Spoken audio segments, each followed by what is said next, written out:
mas esse investimento para estruturação de processo é barato, perto do risco que você corre quando você não tem essa informação de forma consistente. Ultimamente eu tenho visto muita gente gravando uma trend onde ele aparece com uma roupa fazendo a pergunta e ele mesmo responde essa pergunta com uma outra roupa, um do lado do outro, direcionando um conteúdo para as pessoas. Eu vi um rapaz que fala de IA falando muito disso, e eu vi o Thiago Reis, da Growth Machine, fazendo a mesma coisa. Eu queria fazer esse conteúdo aqui para vocês, porque eu acho que a dinâmica é legal, mas como o dia tá corrido, tô gravando de noite, eu vou fazer sem essa parte mesmo, tá? O que acontece? Tem uma coisa que acontece muito comigo em clientes, eu vou falando pro cliente, vamos focar na DRE, um bom planejamento financeiro, para a gente ter uma DRE de qualidade, vamos ter um balanço de qualidade, para a gente poder no dia a dia acompanhar a empresa de forma consistente, vamos ter uma boa DFC, através de uma consideração bancária bacana.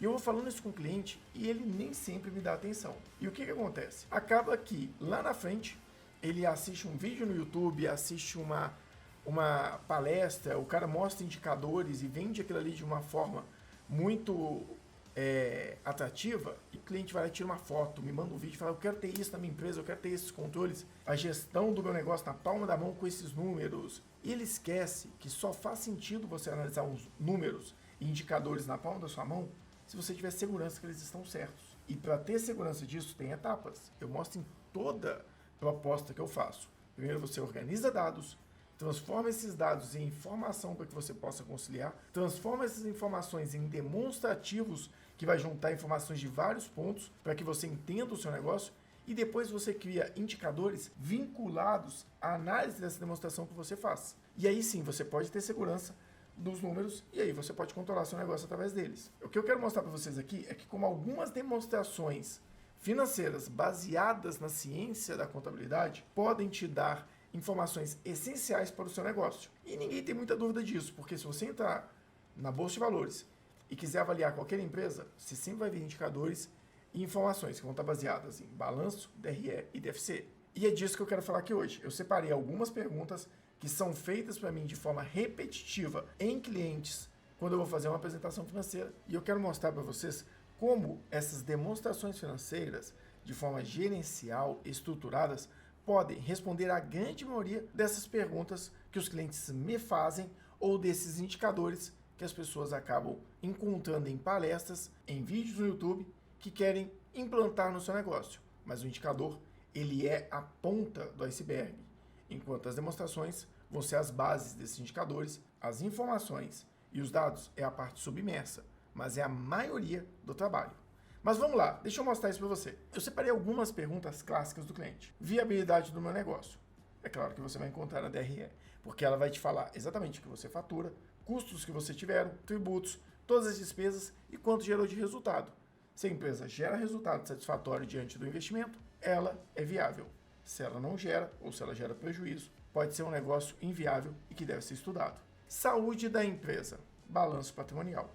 Porque nele você sabe exatamente o que você tem de ativos, que é onde você aplicou o dinheiro que entrou no seu negócio, e os passivos, que são as origens desse dinheiro, que pode ser uma origem de capital de terceiro, que é o passivo, ou uma origem de capital dos sócios, que é o PL, o patrimônio líquido. Se o meu endividamento estiver muito alto, provavelmente eu estou financiando boa parte do meu dinheiro com dívidas de longo prazo. Se eu tiver muito fornecedor a pagar ou alguns passivos em atraso, eu sei que a minha dívida é de curto prazo. Aí eu tenho que olhar melhor o meu balanço, na parte de ativos, o meu PL. Mas, basicamente, saúde da empresa você sempre vai conseguir avaliar de forma consistente num bom balanço financeiro. Geração de caixa operacional.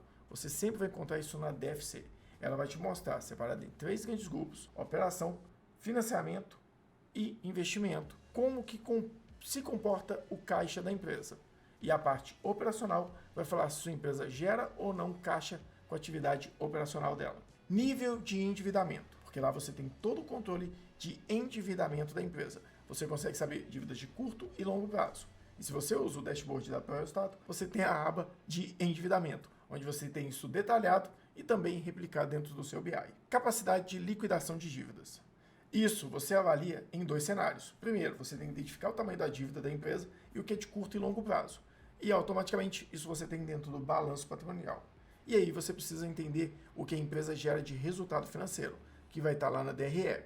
Se o resultado financeiro for suficiente para pagar a dívida dentro de um período satisfatório, você tem capacidade de liquidação da alavancagem, ou seja, a dívida. Se você não consegue arcar com o lucro, com as dívidas de curto prazo, você tem uma operação em que a capacidade de liquidação da dívida está comprometido. Então, vale a pena revisar as demonstrações como um todo. Margem de contribuição, DRE, logo ali abaixo dos custos, o que também te ajuda a ter uma estrutura financeira muito mais eficiente, porque você vai ter que ter custos assertivos para que você avalie a margem. Automaticamente, o seu custo e o seu processo de compras está muito bem alinhado. Consumo de caixa por endividamento, DFC. Lembra que eu falei que ela tem 3 grandes grupos? Provavelmente você tem um caixa sendo gerado ali na parte operacional, enquanto a parte de endividamento, a parte de alavancagem da empresa, está negativa, porque você pode estar pagando empréstimos com o lucro que está sendo gerado lá pela atividade operacional. Capacidade de geração de lucro. A nossa boa e velha saudosa DRE, porque no final dela vai ter o lucro da empresa. Você pode avaliar a capacidade de geração de lucro em relação à receita líquida, em relação à receita bruta, em relação ao volume de vendas, mas primeiro você tem que saber exatamente a lucratividade antes de pensar em qualquer tipo de rateio. Viabilidade de bônus comerciais. Isso é uma análise mais avançada, mas você sempre vai avaliar ela dentro do quê? Balanço para entender o fluxo de pagamento, você saber qual que é a média de prazos de pagamento dos seus clientes, DFC, para você saber o saúde de caixa e o recebimento, descasamento de vendas e recebimento, e DRE, para saber se dentro da margem de lucratividade que você tem hoje, criar mais uma despesa, que no caso seria esse bônus. Então, gente, o que eu quero trazer aqui para vocês é que essas demonstrações, balanço, DRE e DFC, respondem milhares de perguntas. Inclusive que indicadores de liquidez, de rentabilidade, indicador de liquidez seca, N indicadores. Vale ressaltar. Se você tem uma operação que você está dentro dela, que você conhece, que você acompanha, olhar para indicadores talvez não seja o momento, porque varia muito da maturidade da sua empresa. É melhor, às vezes, você preocupar com processos, com o dia a dia operacional, do que tentar buscar indicadores milagrosos que, se eles estiverem alto, eles vão resolver o problema da sua empresa. Basicamente, o que eu queria trazer para vocês é essa visão geral e lembrar que se você quiser indicadores relevantes, você deve construir. Muito provavelmente você que está assistindo esse vídeo está ligado diretamente à operação da empresa, está ali no dia a dia. Esses indicadores são muito voltados para empresas, por exemplo, que estão na Bolsa de Valores, que eu não tenho como acessar todos os dados e eu preciso avaliá-la por indicadores. Agora, você, no dia a dia do seu negócio, eu vou sempre recomendar o que eu falo com os meus demais clientes. Processos internos de apresentação dos números e vá em indicadores mais relevantes, em processos e principalmente em validação de informações, antes de trazer esses indicadores de mercado como uma premissa, como uma bússola, como um instrumento para você dirigir a sua operação. Eu espero que ajude você, empresário, gestor, a entender a importância das demonstrações, passar a ver de uma outra forma o investimento quando ele é necessário para trazer esse tipo de informação para você. Seja investimento em uma equipe interna, seja uma consultoria, seja da forma que for. Mas esse investimento para estruturação de processo e sacar informações de qualidade, ele é barato, perto do risco que você corre quando você não tem essa informação na palma da mão de forma consistente. Eu vou ficando por aqui, eu sou o Carlos Pires e aqui nesse canal, você sabe, a gente sempre vai trazer planejamento, gestão e muita contabilidade estratégica. Marketing não se trata somente de tráfego pago. Se você não pensar em todas essas áreas, você vai estar dando murro em ponta de faca.